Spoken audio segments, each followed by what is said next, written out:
Good morning everybody and maraming salamat po sa pag-attend nitong webinar natin, Live the Greener Life, a celebration of World Food Day and Urban October. Ako po si Ed Sanchez, President of Honeycomb Builders, one of the sponsors of this webinar, together with Urban Green Communes, SDG Villages, and Kids Who Farm. Alam niyo po, for the past few months, we have been busy considering a lot of the design aspects ng mga projects namin in the light netong COVID. We are very much conscious of the practice that the Japanese call forest bathing, where an urban resident has to immerse himself or herself in greenery from time to time as an improvement of mental health. Alam po namin na in an urban environment, mahirap po gawin yan, lalo na kung meron tayong mga lockdown or quarantine restrictions. Which is why we were eager to co-sponsor this webinar because it aligns with our declared commitment na lahat ng mga buildings po ng Honeycomb ay nilalagyan na namin po ngayon ng areas where all the residents, hindi lang po yung building manager, kundi lahat ng residents, pwede po magtanim ng sarili nilang gulay at halaman. Lahat po yan, magkakaroon tayo in the next few months because we believe it is really the best way for everyone who has chosen to live in an urban setting to find a better balance for sustainable, natural, and healthier environment. Maraming salamat po ulit sa inyo lahat. So, kaya natin in-organize yung webinar na to kasi sineselebrate natin yung tinatawag na Urban October. So, itong month na to actually, maraming mga events sa UN ang nagfo-focus dun sa tinatawag nating urban sustainability. Tapos today, World Food Day din. So parang inaalala natin, we're trying to remember yung importance of food and syempre, kadalasan pag iniisip nating food, ang una nating naisip yung mga farmers natin sa rural areas, 'di ba? Sa mga probinsya. Pero dahil nga ngayon nagkaroon tayo ng pandemya, siguro makikita niyo naman sa news yung dumadaming mga plantitos at plantitas na dito sa Manila kasi nagkaroon ng food shortage, 'di ba? Dahil merong mga transportation issues and then of course, parang ayaw nating mga lumabas, stay at home. So madami nang nagtatry to grow food in your own home. Kahit ako dito, nagkataon, di ko nga naayos lang tong mesa. Andito na yung mga gardening tools namin. Okay, so without further ado, I think I should start kasi naka 50 participants na tayo. No? Thank you so much at sinamahan tayo ngayon ng director ng UN Habitat Philippines. So yung UN Habitat, yun yung agency ng United Nations that focuses on sustainable cities and communities. So ginagawa nila talaga tong parang urban development and sa mga lungsod natin dito sa Pilipinas at isa sa mga naging proyekto din nila yung food security. Maaring hindi dito sa Metro Manila pero baka meron tayong matutunan dun sa mga objectives nila. Sir Chris, andito po ba kayo sa amin ngayon? Yes, Regine, thank you very much for inviting me to your very interesting and important event. Yes, good morning, everybody. I'm Chris Rollier. I'm the Country Program Manager of UN Habitat Philippines, and it is my pleasure to join you in this activity. Today is World Food Day, and it's really a day where the United Nations and the family of nations are promoting attention to focus on the problem of global hunger. And the cause of global hunger is not so much in food production. In fact, in the Philippines, in our latest discussion with key government, this year actually has very high production, agricultural production. But the analysis has shown that, in fact, the key gaps when it comes to hunger is really the gap from food production to distribution system, to the wholesale distribution system, down to the retail and down to the consumers. A lot of food is lost here from food production to wholesale alone. That's 14%. So very important yung innovations and some of the approaches, no, urban approaches in shortening this food cycle from production to the table. And that's why I think the growing popularity and importance of farm to table approaches, no, direct. And I think this session really addresses that very clearly and directly. I also would like to note that um, the issue of global hunger has also been brought to fore by the recent awarding of the Nobel Peace Prize this year to the World Food Program, which highlights again the importance of addressing hunger, especially in conflict areas, because hunger has been used as a weapon for conflict, but also in these times of a pandemic. Hunger is the reason why people go out of their homes, while some measures on social distancing has not been observed. So again, hunger is one of food is one of the basic necessities, and global hunger is one of the root causes for some of the key issues that we're facing now. Um, UN Habitat, as a UN agency, we're focused on sustainable urban development. Our work is mostly in cities. But I'd like to share, for example, that during this COVID pandemic in the Philippines, one of our response was in Marawi City.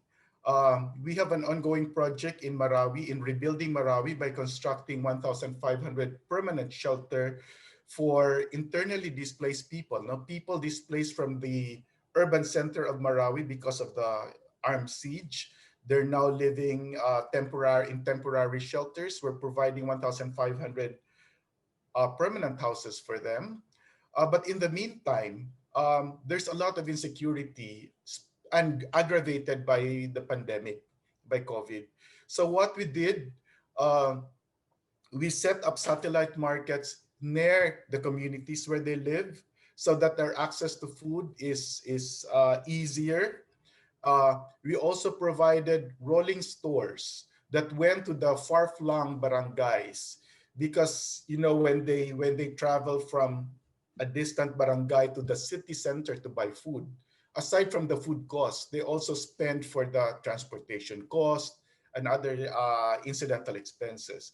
So to assist them during the crisis, that's what we provided: satellite markets and rolling stores. But aside from that, we also developed intensive gardens, a community garden with greenhouse, to promote really larger scale production, as well as we distributed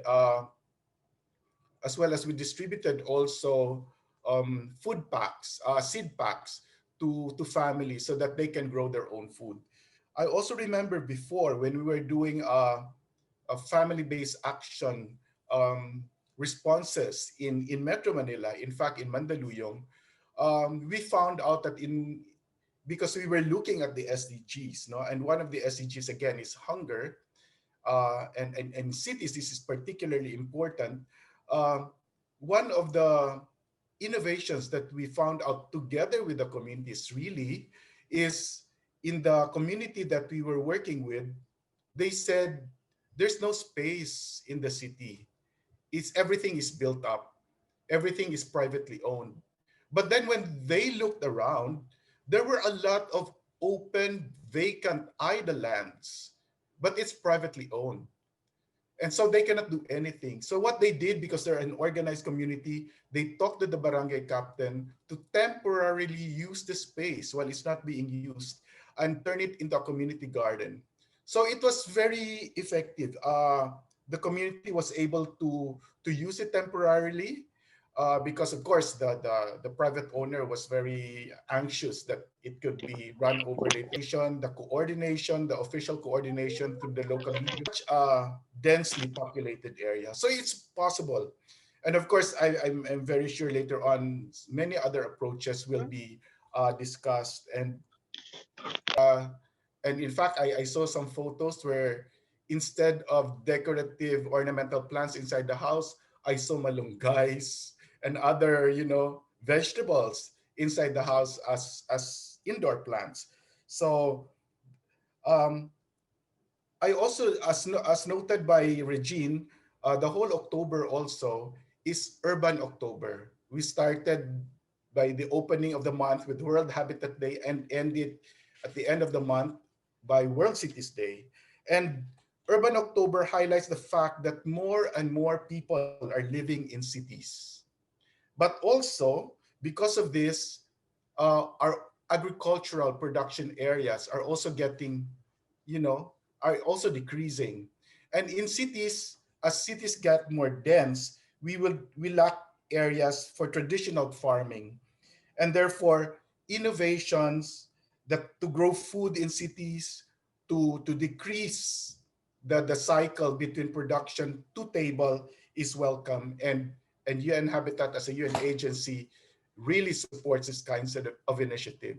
So once again, happy World Food Day, and I wish for you a very successful activity today. Thank you very much. Thank you so much, Sir Chris. I know you're busy. We really appreciate your time. Maraming salamat po talaga.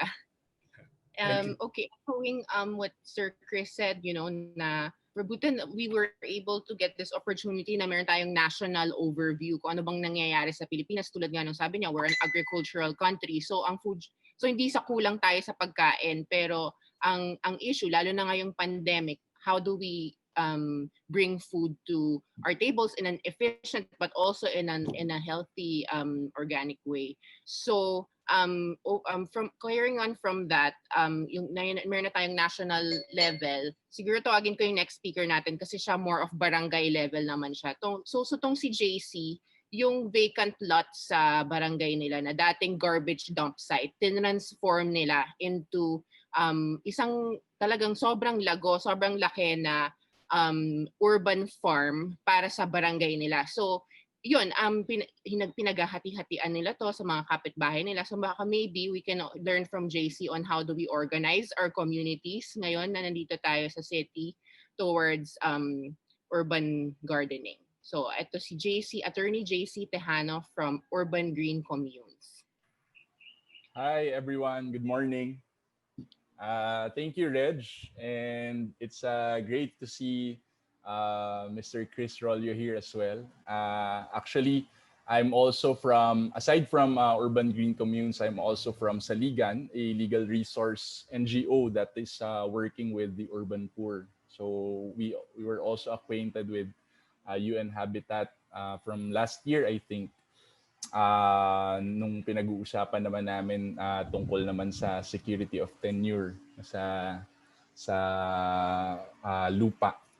Anyway, no, I'm not here to talk about that. I was asked by Reg to give an orientation or an introductory session on urban food garden.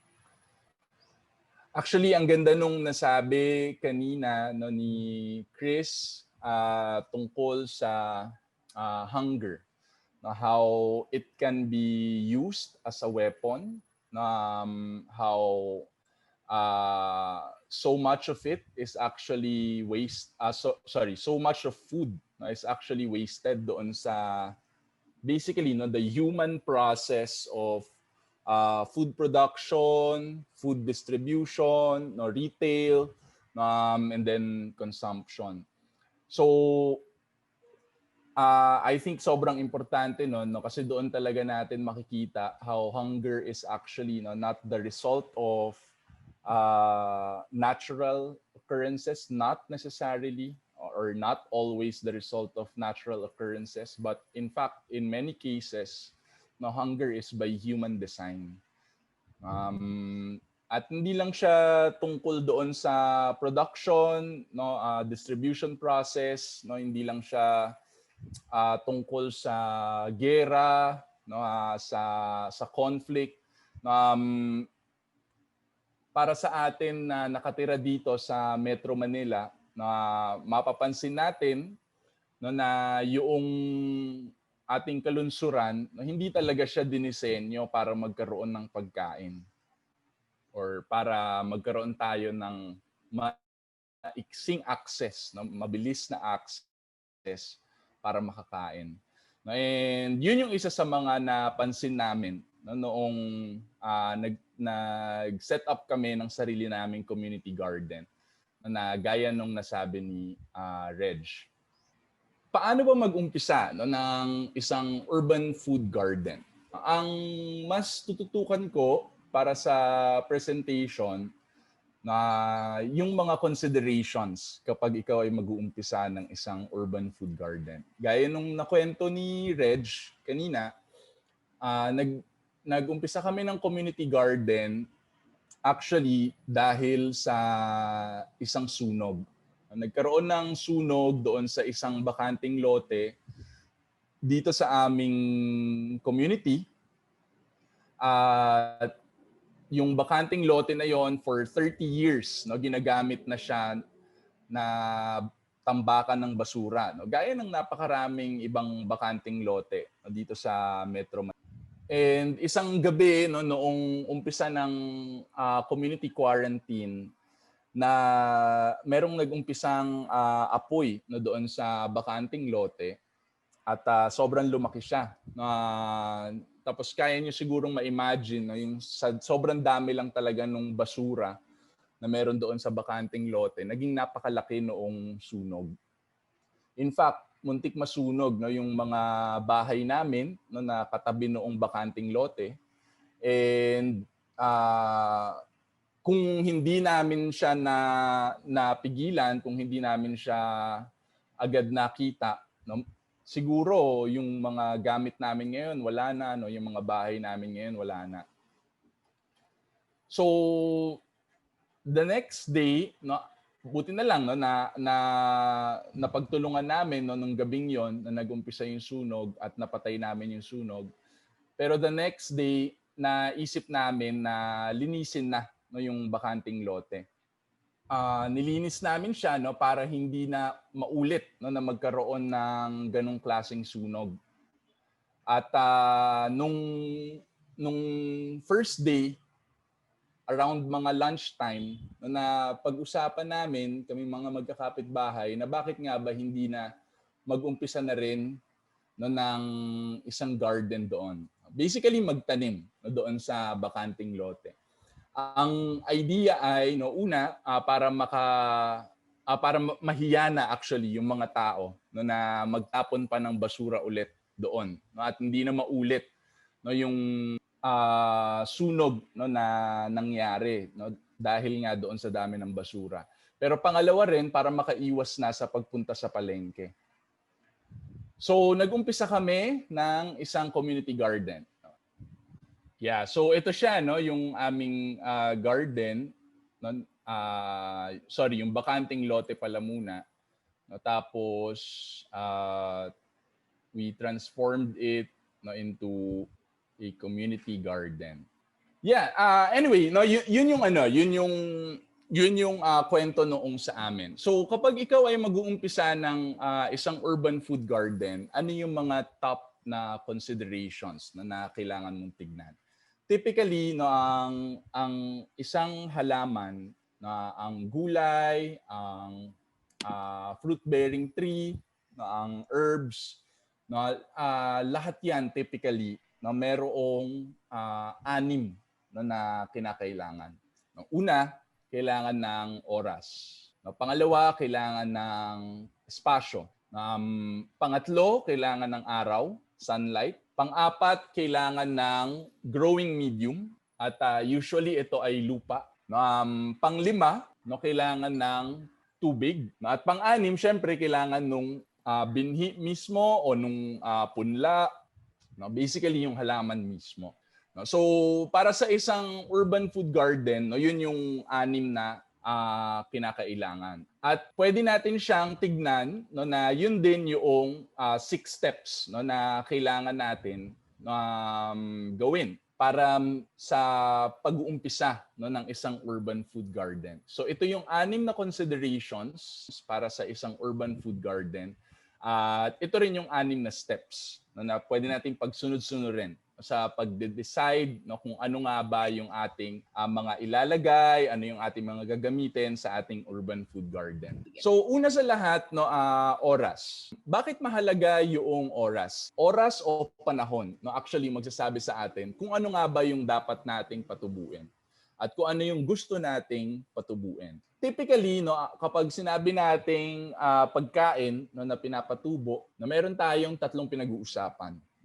Herbs, vegetables, and fruits. No, basically, ano ba Tagalog ng herbs? No? Herbs, gulay, at prutas. So, sa tatlong ito, no, iba-iba yung time frame na kailangan para sa pagpapatubo sa kanila. No, yung prutas ang pinakamatagal. No, merong mga puno no, na nagpuprutas, nagbubunga, taon pa para sa avocado, kunyari, na yun yung nasa inyong screen ngayon. Kung yan ay hindi grafted, kung yan ay pinatubo mula sa buto, no, pwedeng umabot ng 15 to 20 years no, bago yan magbunga. So, meron ba kayong ganoong klase ng commitment? No? So, yun yung kailangan nyo tignan. No? Ano ba yung commitment na meron tayo? No? Gaano katagal no? Yung kaya nating antayin no? Bago tayo makaani. Pero kapag grafted no? Or marketed no? Yung ating puno ng avocado, no? Pwedeng actually no? Maging mas mabilis. Pero hindi pa rin siya ganun kabilis. No? Ang isang grafted or marketed na avocado nagbubunga ng 4 to 6 years. So taon pa rin no, yung bibilangin bago siya actually maani. Sa gitna, no, meron tayong mga gulay. No, yung mga gulay, mas mabilis sila than fruits no, para makaani. Ang talong, kunyari, after mga 2 months, no, or siguro pinakamahaba na 3 months, no, meron ka ng bunga. And in fact, no, kapag ang gulay na tinanim mo ay yung leafy greens pa, no, pechay, no, mustasa, no, yung ganung klase no, ng gulay, pwedeng mas mabilis pa. No? Ang pechay ay pwedeng nang maani ng 40 to 45 days. No? Ang mustasa pwedeng mas mabilis pa, no? 30 days. And ang pinakamadali no, at pinakamabilis patubuin, at ito yung perfect actually sa mga gusto pa lang mag-umpisa, yung mga hindi pa ready sa long-term commitment no, sa pagpapatubo ng pagkain, yung mga herbs. Now, ang mga herbs ay even under a month, gaya nitong basil na makikita ninyo sa picture, pwede na silang maani. So, importante siya no, sa pag-desisyon no, kung ano yung ating papatubuin. Isa ring importante no, na classification ng mga halaman no, sa pagdedesisyon no, kung ano yung ating papatubuin, no, yung kanilang growth habit. No? So, merong 5 iba't ibang klase ng halaman no, na iba-iba yung kanilang paraan ng pagtubo. So, meron tayo yung mga puno, sila yung may kailangan ng pinakamalaking space. Tapos meron tayong mga shrub na woody stem no, na maraming mga sanga. Mas kaunti yung space typically na kailangan ng isang shrub. No? And then meron tayo yung mga herbs no, na usually ito yung mga mas maliliit no, na halaman. No, ang kanilang stem ay soft lang, walang kahit anong kahoy. No, pero itong differentiation na to, parang ano lang siya, no? Paano ko ba sabihin? Kasi lagi ko sinasabi kanina, usually. No? Kasi hindi actually nakadepende palagi sa laki no? Yung kanilang growth habit. So, for instance, ang saging, no? Tinatawag natin siyang puno ng saging. Pero actually, botanically speaking, no? Hindi siya puno. No? Dahil wala naman siyang kahoy. Ang mga puno lang ay yung mga may kahoy. So, ang saging technically, no? Botanically speaking, sila ay actually mga herbs na malalaki lang. Meron din, at ito yung isang mahalaga no, na kailangan nating i-consider, meron ding mga gumagapang no, ng mga halaman. Climbers at creepers. No, yung mga climbers, sila yung mga gumagapang na naturally paakyat sa isang support system. Kunyari, ating trellis, no, puno, no, lahat yan inaakyat nila at naturally nila ginagawa yon nang walang tulong ng tao or walang human intervention. And then meron tayong mga creepers no, na ang paggapang nila sa ground, no, hindi nila kayang umakyat no, naturally. unless papaakyatin mo, no? At magkakaroon ng human intervention para sila ay ilagay sa support. So ano yung mga climbers, no? Ang mga climbers ay mga ampalaya, patola, upo. Ano naman yung mga creepers, no? Mga kalabasa, no? Pakwan, melon, 'yon, no? So yun yung mga examples, no, ng mga climbers at creepers. And then, no, isa rin sa mga kailangan nating tignan kapag tayo ay magpapatubo, no, ay yung lifetime. So kaya oras pa rin, no, yung kailangan tignan. Yung lifetime ng ating mga halaman. Merong tatlong klase ng halaman na nakabatay sa kanilang lifespan. So ang pinakamahaba ang buhay, or doon muna tayo sa pinakamaikli. No, yung pinakamaikling buhay, yung mga tinatawag na annual. No, sila yung nabubuhay less than a year lang. So within a year, mamamatay sila mula sa pagkatubo. No, so anong halimbawa nito? Mga pakwan. No, namamatay yan in less than a year. And then merong mga biennial, no, na namamatay, no, between 1 and 2 years old. So anong example niyan? Mga petchay. No, ang mustasa rin ay biennial. And then merong mga perennial, no, na mas mahaba ang buhay than 2 years. No, kahit na maikli yung buhay nila, sabihin natin like 4 years lang, sila ay perennial pa rin na tinatawag. No, basta lumampas ng 2 years. No, so yun yung ating mga kailangan i-consider. So anong halimbawa ng perennial? No, ang papaya ay isang short-lived na perennial. Ang nyog, no, buko ay perennial din. Short-lived perennial ang papaya kasi merong mga tumutubo ng napakatagal, pero typically, no, ang papaya ay namamatay na, no, in 4 to 8 years, no, mula sa kanilang pagtubo. And then syempre, no, kailangan din nating i-consider, no, sa ating tatanim, no, yung season, no, kung kailan natin sila itatanim. No, merong mga halaman na very well suited para sa tag-ulan at merong mga halaman na mas tamang itanim sa dry season. No, so isang halimbawa ng maganda itanim ng dry season, no, ay kamatis. Kasi ang kamatis ay madaling malunod, no, kapag sunod-sunod ang ulan. So para doon sa mga, ewan ko kung meron na sa inyo nag-umpisang magtanim ng kamatis, no, marami mga nadidisappoint, no, sa panahong ito, no, dahil madaling mamatay yung kanilang mga kamatis. Dahil ang kamatis, no, mas magandang tinatanim ng mga nasa February habang hindi pa tag-ulan at way ahead, no, of the rainy season. So, alam naman natin, dalawa ang season sa Pilipinas, di ba? Except sa Batanes. Sa Batanes daw may winter. Pero ang dalawang season sa Pilipinas ay rainy season at dry season. No? Ayon sa Pag-asa, ito ang tag-ulan, no, ay nag-uumpisa ng June to November. At ang dry season naman ay nasa December to May. Although pagdating mo ng May, di ba, medyo maulan-ulan na rin. And then lastly, no, yung considerations mo rin, no, sa oras mo, no, sa kada linggo. Sa isang linggo, gaano karami ba yung oras na kaya mong ibigay, no, para sa iyong mga halaman? Ano yung madidetermine nito? Ang madidetermine ay kung gaano karami yung kaya mong itanim. Siyempre, kapag mas marami yung iyong tinanim, mas maraming oras from you, no, yung kikilanganin. Simple math, di ba? Kapag mas marami kang tinanim, mas maraming oras kang kailangang i-spend para mag-ani, no, para maglagay ng pataba, ano siya, no, para magdilig, syempre, di ba? So yun yung consideration na kung iisipin mo gaano karami, no, yung iyong kayang itanim. Pwede mag-umpisa ka kaunti lang muna just to try it out. And then from there, no, expand, no, yung mga gusto mo pang itanim. Second consideration ay space. No? At ito yung pagpili ng iyong method. Merong iba't ibang method ng pagtatanim at mas i-discuss ni Munir, pero nakadepende, no, sa space na meron ka, no, yung kaya mong gawin. At pwedeng method, yung perfect na method na gamitin, no, sa iyong pagtatanim. Sa urban setting, ito yung mga pwedeng mga methods. I'm sure merong iba pang mga methods dito na baka hindi ko lang nasama or baka hindi ko lang narinig pa actually. No?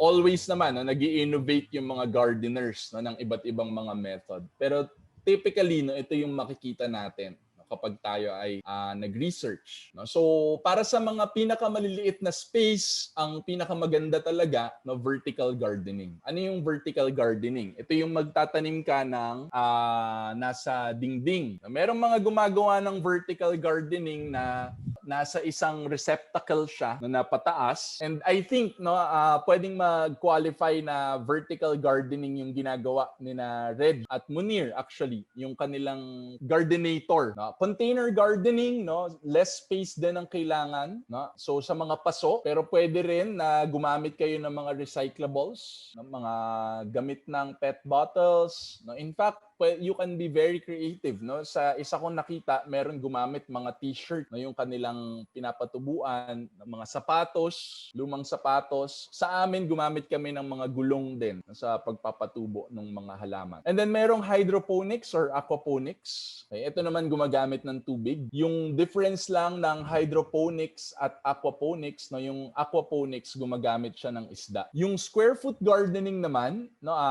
ito ay paggamit ng mga raised beds na ino-optimize mo or minamaximize mo yung space, no, sa pagpapatubo ng mga halaman such that no, pwede kang magpatubo 8 mustasa, 4 na pechay, no, sa isang square foot lang. 1 square foot as in 1 foot by 1 foot no, na square. And then kung mas malaki pa yung iyong space, no, kaya mo rin mag-row gardening. Although itong row gardening parang to me parang ano siya, no, malaki yung nasasayang na space. And then syempre, pwede rin yung forest gardening. Yung forest gardening, talagang ginagaya mo na yung gubat. Ito siguro talaga napakalaking space na, no, na meron ka. So mga malalaking puno na hinalo sa iba't ibang vegetation. So mas i-discuss na lang ni Munir, no, yung iba doon sa mga methods na yon. Pangatlong consideration ay araw. No? So sa araw, no, merong iba't ibang mga sunlight needs ang ating mga halaman. No, and dito sa Pilipinas, na ang araw na dahil tayo ay nasa north ng ating equator, no, ang araw ay typically nasa may south. Siyempre, alam naman natin, east, west, di ba? Yan yung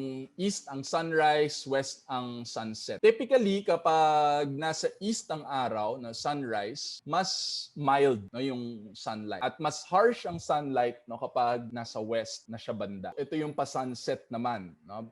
Parang ito na rin yung nasa hapon, afternoon sun versus morning sun. So ngayon, anong ibig sabihin nito para sa ating mga halaman? No, ang best na placement no, ng ating halaman no, ay sa isang south-facing garden. Yun yung pinaka-ideal. No? Kasi na-enjoy niya yung buong span no, ng araw no, sa ating kalangitan. No, as opposed sa isang north-facing garden no, na, like I said, no, typically ang araw no, wala sa north no, dahil tayo ay north of the equator. No. Typically, ito ay nasa south. So, sa north, halos wala siyang makukuhang sunlight kapag north facing tayo. Pero hindi naman ibig sabihin na wala na tayong papatubo sa mga north-facing na gardens. No, like I said, iba-iba ang mga sunlight requirements ng mga halaman. So meron mga halaman actually na kaya ng hindi ganun ka raming sunlight. Ibig sabihin din ito, kung i-arrange natin yung ating mga halaman, pinakamaganda na ang mga mas malalaki na halaman ay nasa north. No, dahil kapag ito ay nilagay natin sa south, no, matatakpan niya yung mga mas maliliit na halaman kung meron man sa likod niya. Nagigets naman natin, di ba? And then syempre, no, yun ay sa araw lang. No? Meron din mga considerations ng ano ba yung mga structures no, na meron doon sa iba't ibang mga lugar. No?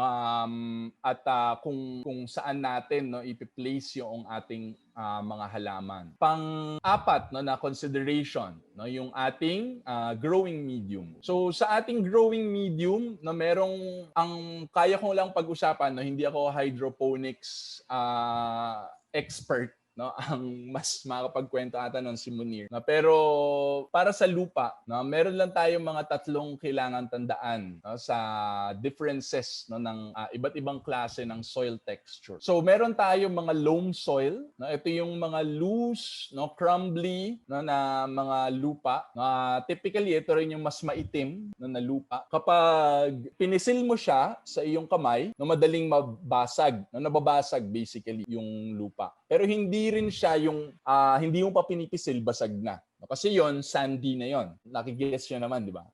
Mabuhangin na yon. No? So, meron naman yung clay soil na kapag pinisil mo sa iyong kamay, no, hindi siya mababasag or mahirap siyang basagin. So, yun yung heavy, compact, no? Tsaka slippery no? Kapag basa. Ano yung differences itong mga to? No? Yung loam soil drains well and then holds nutrients. Balanced siya. No? Kasi kapag hindi na siya balanced, no? Kapag sandy na siya, it drains well, yes, pero hindi rin, pati yung mga nutrients no, nadidrain, na hindi rin nakakapag-retain ng nutrients. Yung clay soil naman, it holds a lot of nutrients, pero it doesn't drain well. So, yun ang kanilang mga differences. Typically, ang pinaka-okay sa halaman ay loam soil. Typically, loam soil ang pinaka-okay. Siyempre, meron mga halaman na mahilig sa ibang mga klase naman no, ng mga soil. So, ang pinaka-important no, sa ating soil no, ay mag-prepare tayo ng ating compost system. At napakarami no, ng iba't ibang klase ng compost system na pwedeng gawin. No, I suggest no, mag-research tayo on it. No, pero sobrang importante ng composting no, sa pag-uumpisa ng ating sariling garden. In fact, no, I would dare say no, na parang hindi ka talaga gardener no kung wala kang compost system no kasi kapag nag-garden ka sobrang dami nung garden scraps no na makukuha mo mula sa mga pruning no sa paglilinis no ng garden yung mga tuyong dahon etc no, lahat yan has to go somewhere kapag yan ay dadalhin mo lang sa landfill mabagal siya mabubulok doon kasi kasama niya lahat ng non-biodegradables at in fact, in many cases, no, nakakalason din no, yung ganun karaming biodegradables no, sa isang lugar. No. So, ang ideal talaga, mag-set up tayo ng compost system na sarili natin. At yun na rin yung gagamitin natin panggawa ng lupa. No, basically. Sa tubig, ang pinaka-best talaga no, ay gumamit tayo ng dechlorinated water. Sa dechlorinated water, okay, ano ang pinakamagandang example ng dechlorinated water? Actually, hindi siya dechlorinated, pero water without chlorine. Ang pinakamagandang example at ang pinakamura rin sa lahat no, ay rainwater. So the best no, para sa ating mga halaman na ang gagamitin natin sa pagdilig ay tubig ulan. At pwede tayong kumuha ng tubig ulan no, mula sa ating mga alulod. Pero sobrang importante rin no, na walang chlorine yung ating tubig kasi yung chlorine, kaya siya actually nilagay sa ating tubig gripo, no, ay pampatay ito ng mga bacteria. Pero merong mga good bacteria, no, very important microorganisms na kailangan ng ating mga halaman. At kapag nilagyan natin ng chlorine, no, too much chlorine yung ating mga lupa, no, yung ating halaman, papatayin niya no, yung good bacteria na yon. Hindi niya papatayin yung halaman per se. Maraming mga halaman kayang mag-survive no, ng may chlorine ang tubig, pero hindi siya mag-thrive at hindi gaganda yung kanyang tubo. So yun ang ating mga 6 na considerations no, sa pagtatayo pagsiset up no, ng ating sariling urban food garden. Maraming salamat, Attorney Tejano, sa pag-unlock sa amin. Ayan. So, siguro sana na-appreciate natin na nagsimula tayo sa international, national, somehow meron tayong overview ano ba nangyayari sa kumbaga mas malaking komunidad na kinabibilangan natin. Tapos ngayon kay JC, pinahagi niya yung karanasan niya sa kanilang barangay.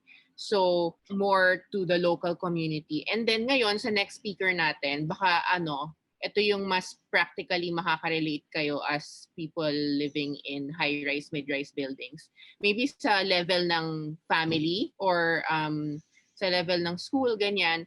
Si Mr. Munir Hinay, he co-founded yung Kids Who Farm. Actually, ang original founder talaga ng Kids Who Farm ay yung anak niya na nakakatuwa, 10 years old. Yan kakwento niya mamaya. So sana ma-encourage pati yung mga kids natin sa buildings, diba, to appreciate yung urban farming. Ayan. Thank you, Brother Munir. Salam. Hello, wassalam. So good morning sa ating lahat.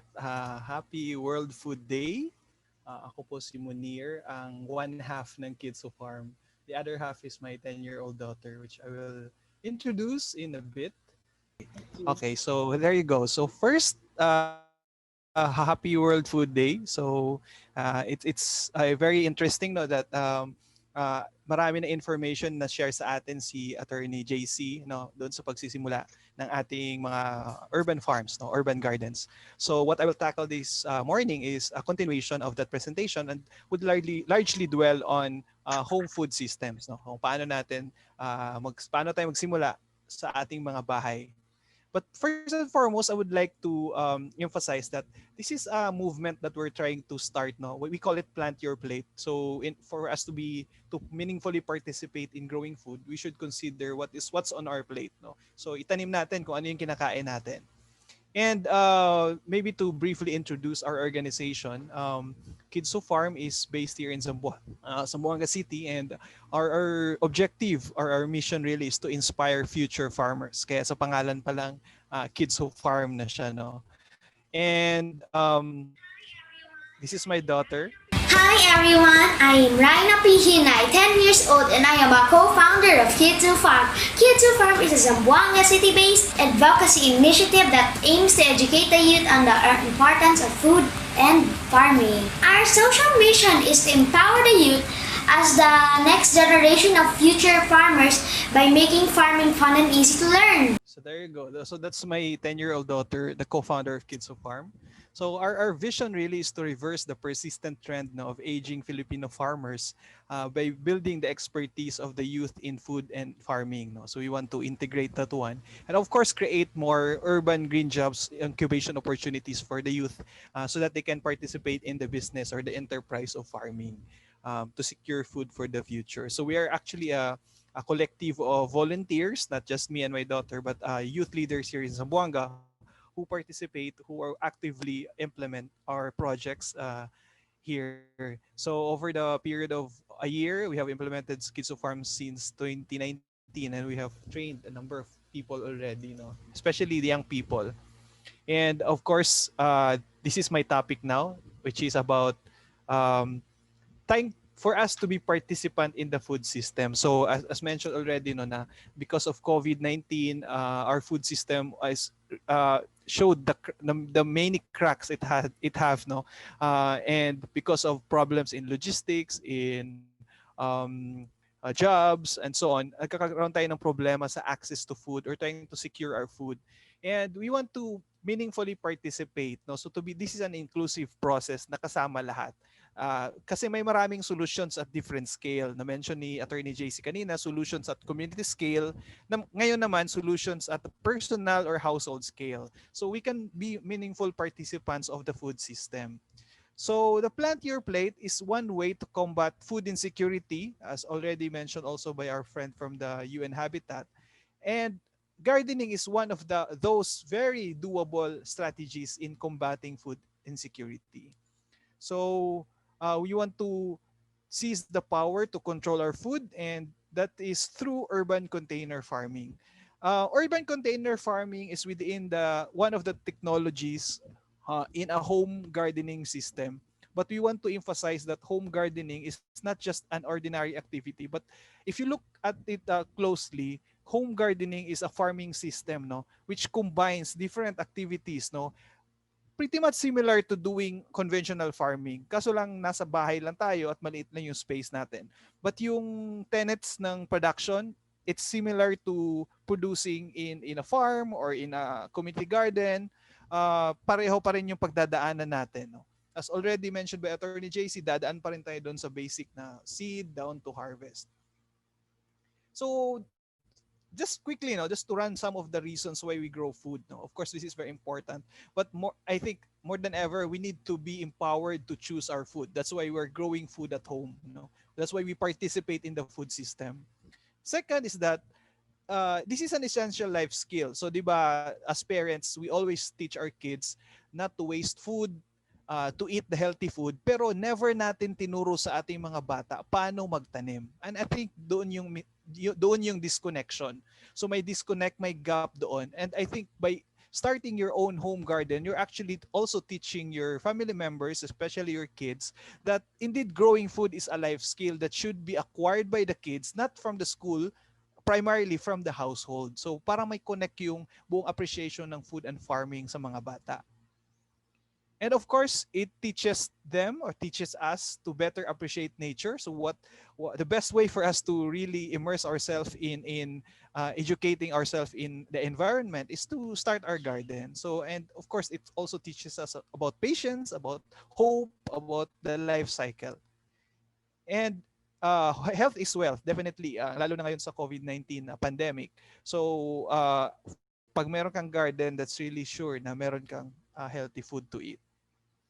And of course, it is good for our physical and mental health, no? Kasi medyo challenging times ngayon, kailangan din nating magkaroon ng outlet, no? For those who are doing gardening, malaking tulong 'yan. Physically, of course, kasi kailangan mong magtrabaho, and mentally because you're getting the full benefits of gardening for your mental health.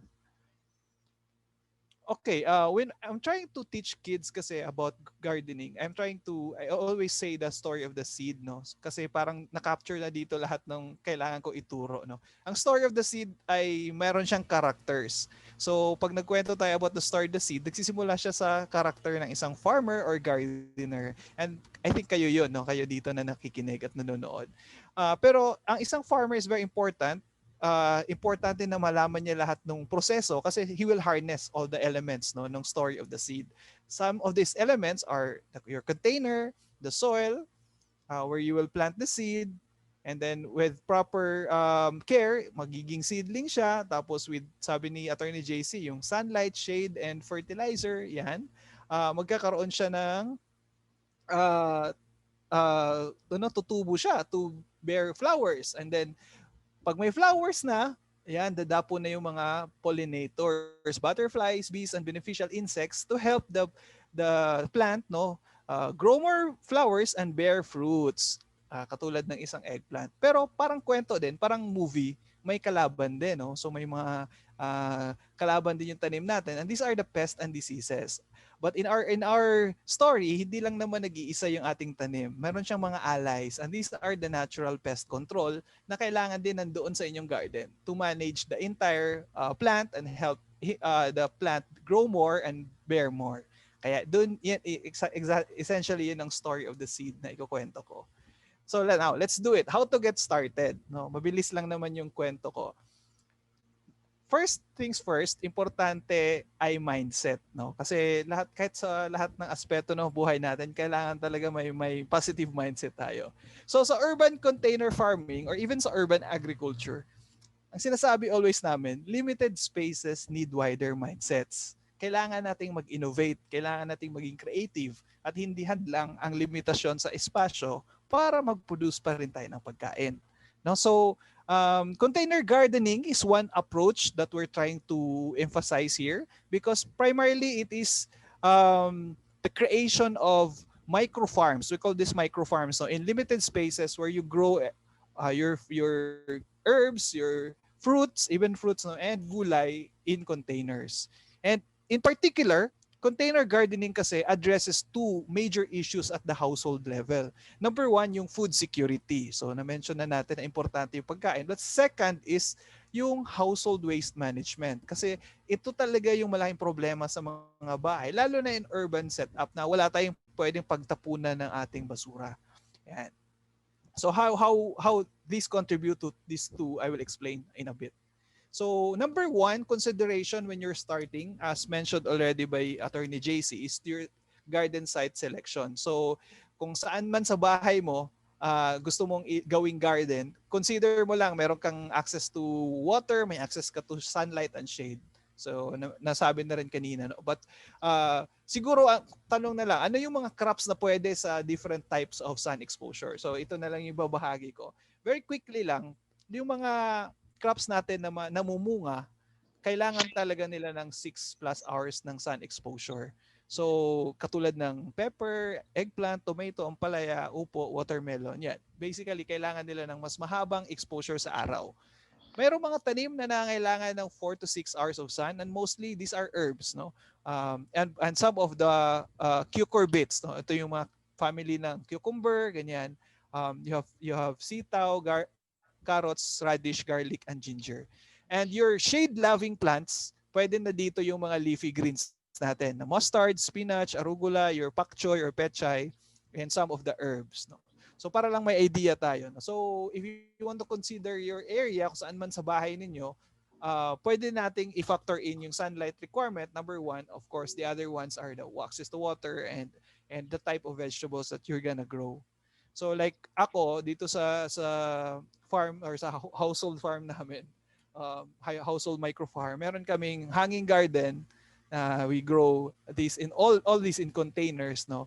And of course, these are being grown in repurposed, no, or recycled material. So what we're doing, we're trying to be creative, no, in our approach to producing food, no.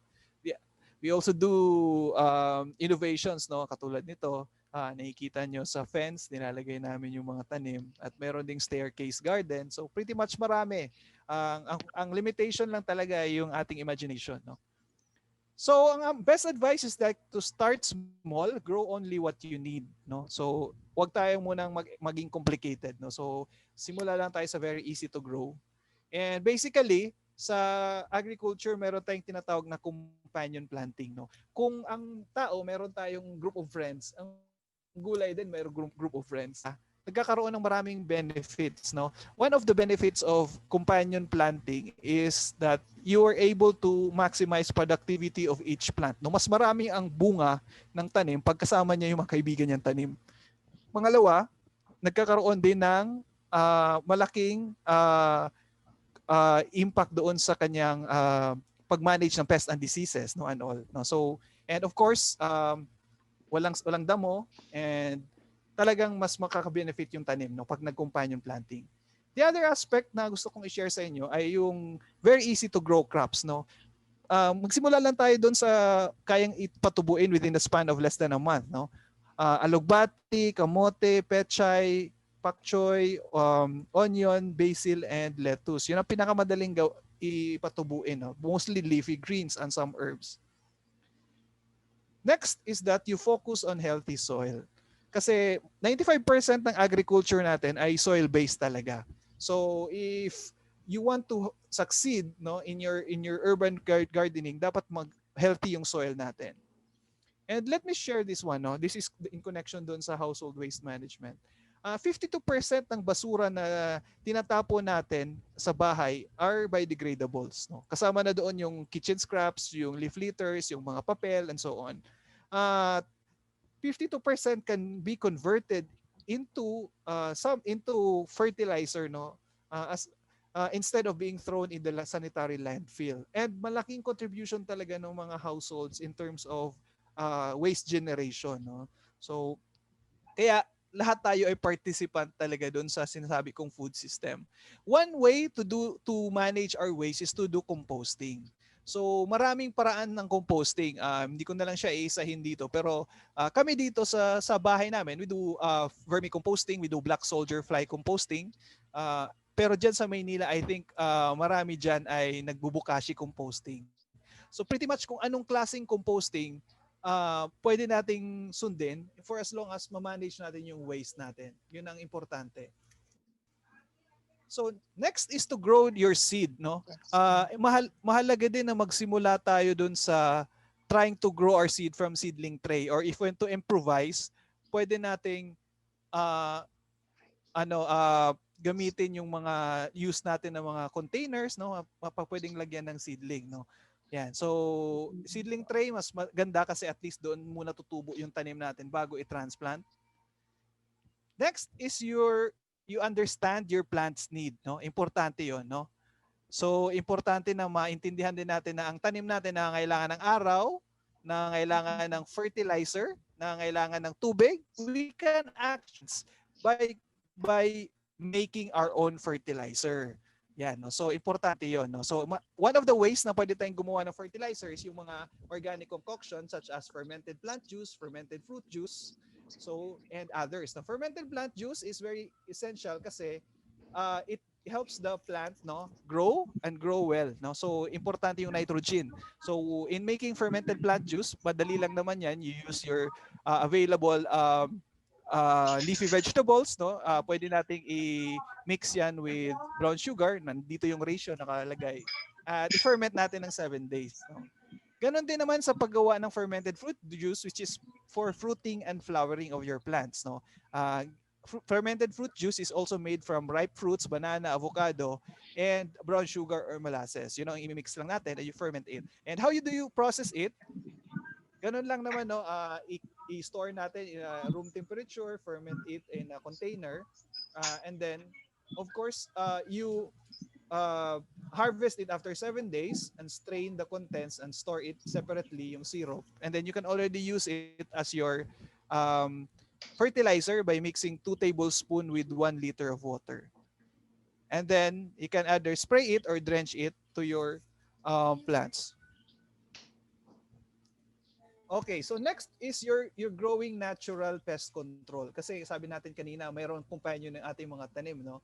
And one ways to grow natural pest control is to do intercropping of beneficial flowers, no? If you're familiar with zinnia, marigold, yan, they are good insect repellents. You can also grow glutamate, which is good for attracting more pollinators. On lemongrass, you can grow basil, and so on. And if hindi na talaga kaya, sa pag-manage ng mga pests sa inyong tanim, you can make your simple biopesticide by following this instruction. So, yeah, no? So by mixing garlic, onion, and chili peppers, and dishwashing liquid and water, yan, pwede nating ma-convert yun into a fertilizer, a simple biopesticide, which we can spray directly sa ating tanim. And, okay, last na tip namin sa inyo is to give our plants some time to care. So spend time in the garden because spending an hour in the garden, you can burn up to 500 calories. Yeah, no? So, and of course, yan din yung way na for us to also manage pests and diseases, make sure our garden is clean. You spend time in your garden. Convert that free time into productive time. Yan. And last but not the least, I'm gonna show you lang very quickly kasi this is another way to do urban container gardening using hydroponics. This is a basic video about hydroponics called Kratky method of hydroponics. No, segue lang to konti para lang hydroponics. But basically, Kratky is a passive method of growing plants. No, where the plants are suspended in a reservoir with nutrient-rich water. So basic materials, you can buy this in a nutrient solution. Diyan sa Maynila, sikat yung Snap, no? And your container. And of course, I have a video showing you my co-founder explaining basic approach to Kratky hydroponics. No? So I will show you the video in a bit. Today, I'm gonna teach you about Kratky method of hydroponics. The materials that you will be needing are cutter, scissor, styrofoam cylinder, used jar, and water and cutting. We're gonna cut it later. First, you have to cut this cylinder. Using a cutter or a scissor may be dangerous, so make sure your parents are helping you. They should cut a slit right here. And also puncture a hole in the lid. As you can see, what we'll do now is cut this. That's it. And make sure you remove the leaves on the bottom. Now, put it here. Then put this here. Firmly so that it's easy to insert. Now, put water.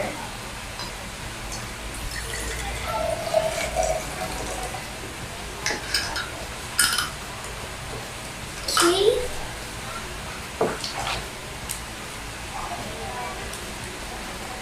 That's it. This is now your Kratky hydroponic basil. I hope you can do the same and grow your own food. Okay, so basically, our approach in urban container farming is really to manage food security and food by doing. Wala namang mali sa gardening, only experiments. So yeah, I hope you have a successful gardening soon. If you have questions, you can you can ask us. No? So you can reach us via our Facebook and Instagram. And so that ends my presentation, and thank you very much. Ayan, thank you so much. Thank you, Bro Munir. Ayun, so ngayon I think we can go on to question and answer. Kasi nakita na nga natin yung overview from national to barangay to the family levels, and sana nakakuha kayo ng tips kung ano yung, ang dami nang shinare nung dalawang speakers natin, no, kung ano yung mga pwede nyong itanim, paano, at may mga questions na rin dito sa chat. Ito, sige, sisimulan ko yung mga napiling questions. So, yung unang question is, for Attorney JC, ano ang best time to water the plants? I guess different types of plants. Alam ko na share mo na to pero siguro recap na lang kasi ang dami nating Hi, yeah. Well, una sa lahat, yung amount of water na kailangan ng isang halaman na iba-iba yan. Hindi yan pare-parehas. So actually, as to how frequently you should water your plants, no, kailangan yung i-research, no, kailangan yung mahanap yan actually lahat online, no, sa Google. No, doon lang din kami natuto actually. Hindi naman kami dumaan sa mga, well, hindi ako dumaan, no, sa isang intensive class, no, ng pagtatanim. Sa YouTube makikita yan. Pero doon sa best time, no, ng pagdidilig, no, ang sinasabi nila early morning talaga, no, ang best time. Kasi ito rin yung time, no, na right before sila ma-expose, no, sa entire day, no, of sunlight. So meron na silang tubig. Pero no, technically, no, it doesn't have to be that strict naman talaga. Pwede rin siyang gawin, no, sa late afternoon. No, wag lang nating gagawin na magdidilig sa gitna ng araw. No, so wag starting mga 9 a.m. no, until mga 3 p.m. no, or even up to 4 p.m. No, bakit? Kasi kapag nagdilig tayo ng ganitong oras, na marami dun sa tubig mag-evaporate lang, at masasayang, no, dahil sa init ng araw. So ideally before 9 or after 4 p.m. Actually kung kaya pang earlier, no, like before 8, no, before 7. Yung sinasabi na pamahiin na parang napapasma din yung mga halaman, parang ganon yung analogy. Maybe, no, kaya merong ganon, no. Pero essentially nag-aaksaya ka ng tubig no, kapag nagdidilig ka ng tapat yung araw, sayang siya, no, sa tubig. Okay, so JC, isa pang tanong, para sa mga beginners, yung mga talagang sinasabi nila, alam ko meron kang disclaimer dito pero may mga nagsasabi na, wala akong green thumb, ganyan. Ano ba yung pinakamadaling i-plant kung magsisimula ka? Ano yung unang-una mong pwedeng i-trial and error? Kumbaga, sana hindi error. But yun. Yeah, no. Well, una sa lahat, tama ka, Reg, meron akong disclaimer on that. No? Hindi talaga totoo yung green thumb. No? Huwag tayong maniwala dyan. No? Kahit sino sa atin, pwedeng magtanim na kayang maging successful na sa pagpapatubo. Actually, in fact, no, ang kailangan nating ma-realize talaga, no, hindi naman sa tao nakadepende, no, ang buhay ng mga halaman dapat. Meron silang sariling buhay, no? At hindi sa galing natin, no, sa hinlalaki natin, no, nakadepende kung sila ay magiging successful. No, pero yung tanong, ano yung mga pinaka-best, no, na pwede nating umpisahan, no, na most likely magsasucceed? Una, mustasa, na napakadali patubuin. Pechay. So leafy greens actually na napakadali patubuin. In fact, hindi nga nila masyadong kailangan ng sunlight gaya ng sinabi ni Munir kanina. Pero kung gusto natin yung nagbubunga, okra, no, ay okay din. In a way, madali ring patubuin actually ang talong at sili. Pero siguro mas talong. na mas madaling patubuin. Pwede rin ang kangkong at kamote. So yon, mustasa, pechay, okra, talong, kangkong, kamote. Ang dami mo nang mapapatubo nun. Oo. Thank you. Ang isa pang tanong para sa'yo ay di lang nasa Metro Manila ka rin. Well, actually, hindi lahat taga QC pero tayo sa QC. Where do you source gardening inputs sa Manila? Saan ba sila makakakuha ng mga tools or mga seedlings? Meron ka bang advice? Alam ko DA namimigay ng free seedlings. Di ko lang kung hanggang ngayon meron pa sila. But anong advice mo? Saan sila makakakuha? Yeah. For seeds and seedlings, tama si Reg, no, para sa Quezon City, at saka Caloocan, no, si Agricultural Training Institute ng Department of Agriculture ay namimigay ng libreng seeds at seedlings. Para naman sa labas ng Quezon City and Caloocan, ang namimigay ay Bureau of Plant Industry. I think yung ating mga participants, merong mga taga Manila. Tama ba? Oo. Yes. So, ang pwede ninyong puntahan, no, doon sa Manila, no, sa May San Andres Bukid, nandoon yung Bureau of Plant Industry, no, ng DA. No, yung Mandaluyong, hindi ko sure actually kasi taga north ako. So hindi ko sure alin ba yung mas malapit. No? Doon din ba sa San Andres Bukid o dito sa QC? Pero yung isa pang office ng BPI no, ay nasa Visayas Avenue no, ng Quezon City. No? So yun, madaling mapagkunan yon ng libreng buto no, at punla, no, seedlings.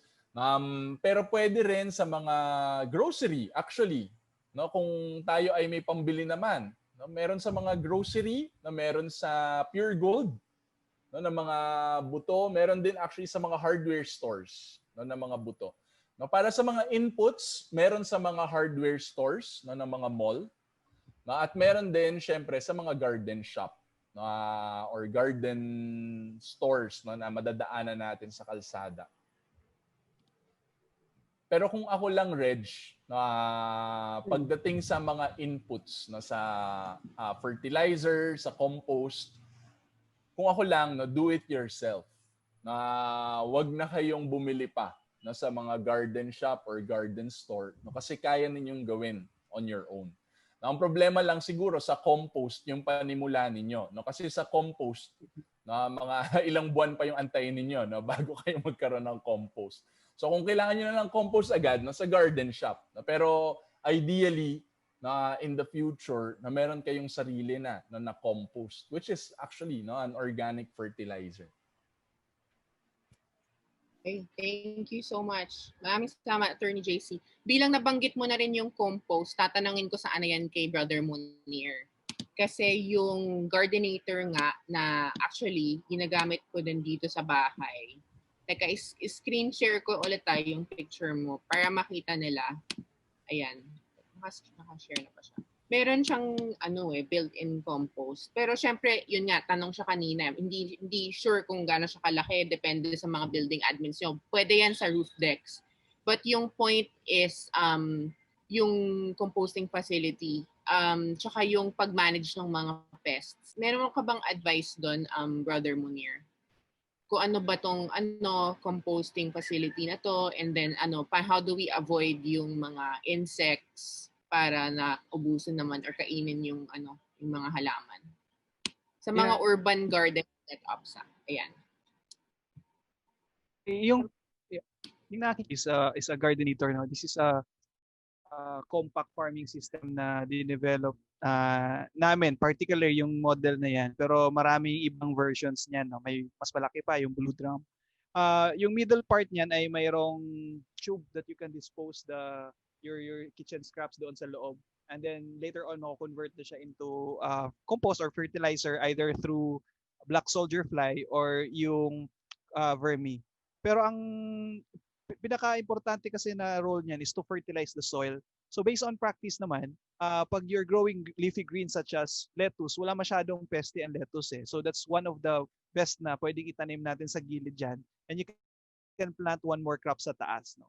Yan. So para at least ma-maximize natin yung space. But yung drum na nasa photo is like a vegetable oil drum sa mga bake shops na pwede ninyong mabili or pwedeng hingin. Ang importante lang may konting tools, no, kasi kailangan butasan siya, kailangan mong i-mold yung hole niya through a heat gun para may bulsa, no. So may konting process lang pero pwede na ring DIY yan, no. So and sa maliit na space you can already produce food. Ayun, maganda. Tsaka it makes it more fun nga. Like kaya yung tagline nyo is make farming fun for kids. So kung meron parang crafts part pa siya, parang nasa likod mo, ang gamit mo mga ano yan, mga Coke bottles, di ba? Ano ba yung plant mo na nasa likod? These are lettuce, no? Lettuce in self-emptying bottles naman. Coke bottles na kinolekta lang din. So sa bintana lang din siya. No? Paano yung may mga tanong dito mas high-tech naman? Ng konting araw, pero okay. Oh, sorry. Yeah. Sorry, medyo nag-delay ka. Sige, continue. Yeah, so that's it, no? So ano lang, madaling gawin to, very doable. Ayun. May mga tanong din about more techy naman na processes like hydroponics, aquaponics. Anong masasabi mo doon sa mga technologies na yon? And kung sa urban setup, will it work ba? Do we need that? Alam ko may mga may mga criticisms din towards hydroponics. Kasi yun nga yung in nutrients, parang hindi siya as well, of course, kasi hindi siya natural like how we do it on soil, but anong masasabi mo sa mga ganun? Ginagawa niyo ba yon, yung hydroponics, aquaponics? Yung question naman ng hydroponics, merong different kasi ang gusto naming i-focus ay sana mag-subscribe tayo to different types of technologies in growing food, no. So wala siyang silver bullet pagdating doon sa urban farming. So katulad ng pinakita kanina ni Attorney JC, maraming options. So pagdating naman sa hydroponics, ang good thing about hydroponics is hindi tayo gumagamit ng pesticide, but we're using nutrient solution doon sa tubig na pagtutubuan ng ating tanim. And yung nutrient solution naman addresses the nutritional requirement ng tanim natin. Kaya kung mapapansin nyo, sa hydroponic systems, mas mabilis yung tubo ng tanim kasi napoprovide natin lahat. And in a closed environment, no, na wala namang spill dyan. No? So, ibig sabihin, we can still use hydroponics. Pwedeng hybrid technologies yung i-adapt natin for us to grow our food, but depende kung ano yung kaya natin, of course, kasi may kailangan na investment yon, at ano yung space requirement, at sa tingin natin yung mas comfortable tayo to the type of technology na i-adapt natin. Okay, thank you so much. Last question is para sa mga ayaw naman magtanim ng mga gulay, flowers, may experience ba kayong dalawang lalaki na magtanim ng flowers? Kasi ako, well, yun, feminine. Mas mahilig ako actually, yung kapatid ko na lalaki ang nag-garden. Mas mahilig ako magtanim ng flowers. Or yung flowers lang na natural pest control yung alam ko yung marigold, yung mga zinnia, ganyan, sunflower. Yung mga edible flowers. Pero yung mga roses parang hindi pa ako nakatry. Attorney, ano ba yung mga tinatanim mong flowers sa garden? Actually, ang flowers, kahit na ikaw ay food grower talaga, no, ang flowers ay napaka-important na isama, no, in your vegetable garden. No? Kung yun lang gusto mong patubuin, okay lang din naman, no? Pero even ang point ko, even for a food garden, ayos siya. For instance, no, ang rose, nung nagtanim kami ng rose dito, sobrang naka-attract talaga siya ng pollinators in our garden. So yun yung nabanggit na ni Munir kanina, natural pest control siya. Yung certain flowers, no, pero in addition to that, no, any flowering plant, no, will attract more pollinators in your garden, which will ultimately, no, be beneficial, no, for your fruit-bearing vegetables. No? So, yun. Yung question, paano magpatubo? Yung ba, Reg? Tama ba? Hindi, ano lang, yun. Tama naman kung ano yung Okay. value Kung ng... okay siya. No? So, yeah. Sobrang important. No? Yung roses nga, parang sa amin, nung nilagay namin sila sa garden, in a day, no, after nun, no, biglang nagsipagbunga yung aming mga ampalaya. Na doon nag-start na magbunga yung aming ampalaya. Siyempre, I don't know kung directly dahil doon, di ba? But I'm pretty sure nakakontribute siya sa dami ng pollinators na meron doon sa garden. Okay, sige. Maraming salamat, Attorney Tejano and Brother Munir. So bago tayo mag-close, kung may mga final kayong gusto sabihin, go ahead. And then after that, meron tayong video from yung President and CEO of HPI. And meron tayong special announcement kung ano ba ang next step natin after this webinar. JC, Munir, may gusto pa ba kayong sabihin? Ikumbidahan sila about anything, 1 minute. Yeah. So actually kami ni Reg, part nga kami nitong Facebook Urban group. Green Communes. So itong Urban Green Communes, ang idea niya no, is to promote community gardening in Metro Manila. So it's a grassroots organization with the vision of growing and connecting community gardens in Metro Manila. I hope na yung urban lofts na yung dalawa ata, 'di ba? Dalawang urban lofts na ay maging part na nung urban green communes na makapag-start ng sariling community garden. Ang community garden kasi hindi naman kailangan na siya ay nasa isang plot of land. Ang mas importante sa isang community garden ay isa siyang community, no, for one, and it is within the same ecosystem. Yung ating mga pagkain no, gino-grow natin no, together. No, yun yung mas importante sa isang community garden. So sa urban loft kunyari, ewan ko kung pwede ba ito, no, pero baka naman pwede na mag-grow no, ng isang community garden kunyari sa roof deck, no, or somewhere no na pwede no na collectively no nag-grow ng garden yung community.